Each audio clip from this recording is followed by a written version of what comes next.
Hello, future viewers. It seems like the bad guys are not getting along so well.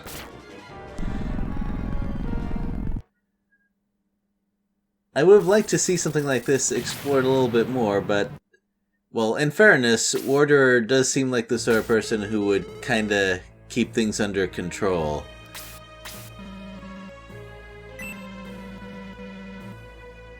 Oh, okay. So we still have a lot of major bad guys left to deal with. That seems like mostly a Chapter 4 thing.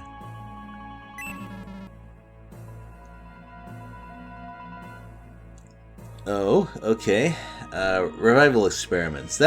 Those tend to be pretty rare in Shining Force, actually. I know, players get to do it all the time, so it seems a little unfair, but outside of anything related to game combat, it tends not to happen. And we got a traitor, and we're not going to find out who it is just yet. Although you may have guessed by now. And if you haven't figured it out, don't worry, next map will give us a huge clue. Cypress Army, huh? Really? Wait, aren't there 12 of us? I know, I said that in the full video as well. Well, we fought some normal enemies, but that's nothing really special. What is special is... well, the bad guys are not telling us this. They made this with the intention of being a genuine surprise, but yeah, the traitor has stepped in to inform us of what's going on. And how it works. So it's actually neat that we get the explanation from someone who's kind of on our side instead of the bad guy gloating about how he's gonna blow us up. Death balloons. Well, first of all, death balloons are actually monsters, which I think is pretty cool. And also, as we were kind of warned, death balloons will explode. They don't move very far, so we can avoid them. However, there is a cunning and nefarious bait put on these things. They give a whole bunch of experience. So the best way to deal with them is to just defeat them with maybe one of your characters in explosion range, because they do hit very hard. And also, it's a good idea to maneuver so that you don't have to deal with normal enemies and the death cloud at the same time. Because they will explode on their own if they're right next to you, and you don't get experience that way, so it's double bad. Come on. Okay. If you happen to have two archers, you can just double shot it and take no damage, but this is a large map, I split my party, so that's not happening. And since they are flying enemies, they can dodge a little bit, and that is a big problem, because you don't want to leave them alone, you don't want them to get a turn when they're right next to you, so instead you just kind of have to grit your teeth and let this happen. And one of the things that I appreciate about the kind of bait for killing them instead of avoiding them is, if it was just gold, I probably wouldn't care, but levels are too important. Also, this map has a secret.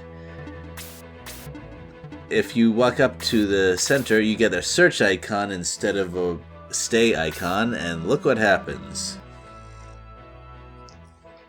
As far as I know, there aren't really any hints about this, so this is one of those buy a game guide sorts of things. Also, there are quite a few treasure chests here, and valuable stuff as well.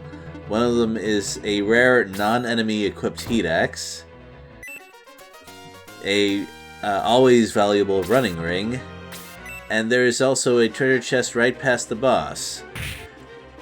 I want to rush the cleric first, because it was stubborn and not moving away from the boss, and of course we don't want the boss to get healed, but I'm trying to move very carefully because this boss has both Bolt 2.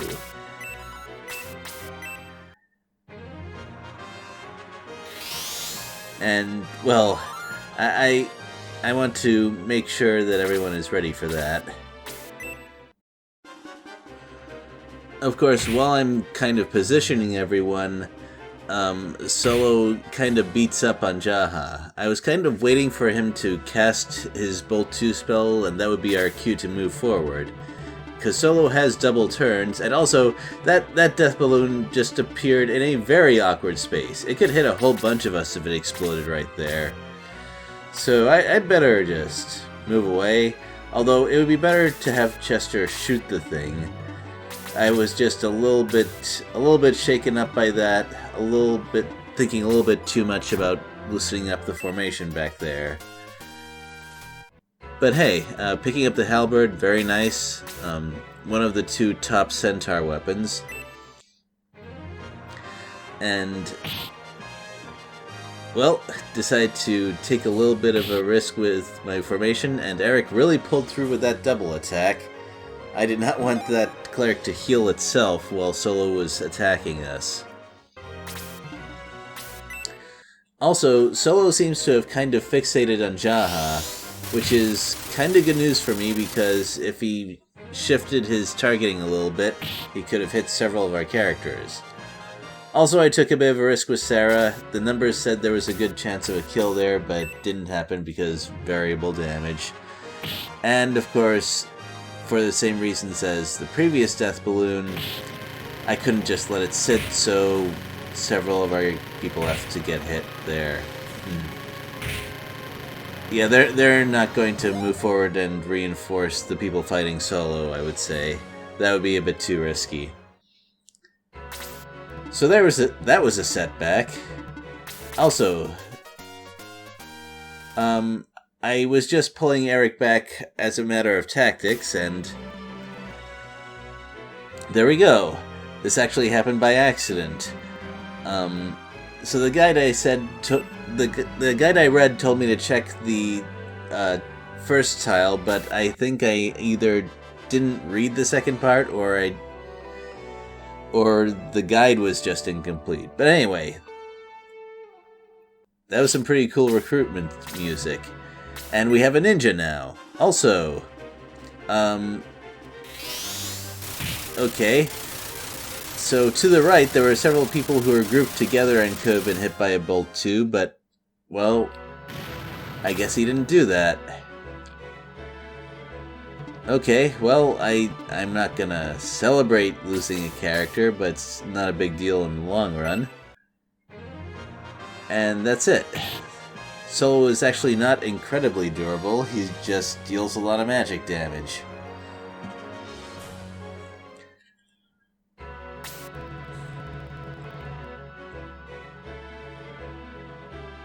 Oh, okay, what, is he going to explode himself now?